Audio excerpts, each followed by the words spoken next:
ಎಲ್ಲರಿಗೂ ಮುಂಜಾನೆಯ ಶುಭೋದಯಗಳು. ಉಪಾಧ್ಯಾಯರೇ, ಸಹ ಶಿಕ್ಷಕರೇ ಮತ್ತು ನನ್ನ ಸಹಪಾಠಿಗಳೇ, ಸ್ನೇಹಿತರೆ, ಆಗಸ್ಟ್ 15, 1947ರಲ್ಲಿ ಬ್ರಿಟಿಷರಿಂದ ಸ್ವತಂತ್ರ ಪಡೆದ ದಿನವಾದರೆ ಜನವರಿ 26, 1950ರಂದು ಭಾರತ ತನ್ನ ಸಂವಿಧಾನವನ್ನು ಜಾರಿಗೊಳಿಸಿದ ದಿನವಾಗಿದೆ. Doctor B R. ಅಂಬೇಡ್ಕರ್ ಅವರ ನೇತೃತ್ವದಲ್ಲಿ ರಚನೆಯಾದ ನಮ್ಮ ಸಂವಿಧಾನವು ಜಗತ್ತಿನಲ್ಲಿ ಅತಿ ದೊಡ್ಡ ಹಾಗೂ ಲಿಖಿತ ರೂಪದಲ್ಲಿ ಬರೆಯಲಾಗಿದೆ.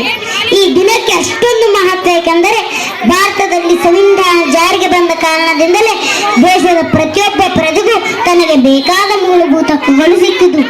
ಅವು ಮೂಲಭೂತ ಹಕ್ಕುಗಳು ಯಾವುವು ಅಂದರೆ ಆರ್ಟಿಕಲ್ 14ರಿಂದ 18ರವರೆಗೆ ಸಮಾನತೆ ಹಕ್ಕು, ಆರ್ಟಿಕಲ್ 19ರಿಂದ 20ರವರೆಗೆ ಸ್ವಾತಂತ್ರ್ಯದ ಹಕ್ಕು, ಆರ್ಟಿಕಲ್ 23ರಿಂದ 24ರವರೆಗೆ ಶೋಷಣ ವಿರುದ್ಧ ಹಕ್ಕು, ಆರ್ಟಿಕಲ್ 25ರಿಂದ 28ರವರೆಗೆ ಧಾರ್ಮಿಕ ಸ್ವಾತಂತ್ರ್ಯದ ಹಕ್ಕು, ಆರ್ಟಿಕಲ್ 29ರಿಂದ 30ರವರೆಗೆ ಸಾಂಸ್ಕೃತಿಕ ಮತ್ತು ಶೈಕ್ಷಣಿಕ ಹಕ್ಕು, ಆರ್ಟಿಕಲ್ 32ರಲ್ಲಿ ಸಂವಿಧಾನಾತ್ಮಕ ಪರಿಹಾರದ ಹಕ್ಕು. ಈ 6 ಮೂಲಭೂತ ಹಕ್ಕುಗಳು ನಮ್ಮ ಸಂವಿಧಾನದಿಂದ ನಮಗೆ ಸಿಕ್ಕಿದವು.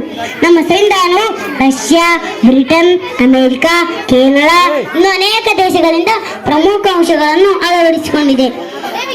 ಸಂವಿಧಾನ ರಚನೆಗೆ ಡಾಕ್ಟರ್ ಬಿ.ಆರ್. ಅಂಬೇಡ್ಕರ್ ಅವರ ಶ್ರಮ, ತ್ಯಾಗ, ಹೋರಾಟ ಮತ್ತು ಅವರ ಕೊಡುಗೆಯನ್ನು ಸ್ಮರಿಸುವ ಮೂಲಕ ಇವತ್ತಿನ ದಿನ ನಾವೆಲ್ಲರೂ ಗಣರಾಜ್ಯೋತ್ಸವವನ್ನು ಆಚರಿಸುತ್ತೇವೆ.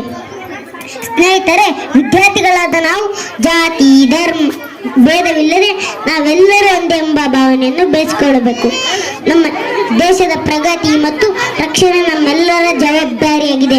ನಮ್ಮ ದೇಶಕ್ಕಾಗಿ ತ್ಯಾಗ ಮಾಡಿದ ಮಹಾನ್ ನಾಯಕರನ್ನು ಸ್ಮರಿಸುತ್ತಾ ನಾವು ಉತ್ತಮ ಪ್ರಜೆಗಳಾಗಿ ನಮ್ಮ ದೇಶದ ಕೀರ್ತಿಯನ್ನು ಹೆಚ್ಚಿಸೋಣ ಅಂತ ಹೇಳ್ತಾ ನನ್ನ ಈ ಚಿಕ್ಕ ಭಾಷಣವನ್ನು ಮುಗಿಸುತ್ತೇನೆ. ಜೈ ಹಿಂದ್, ಜೈ ಭಾರತ್.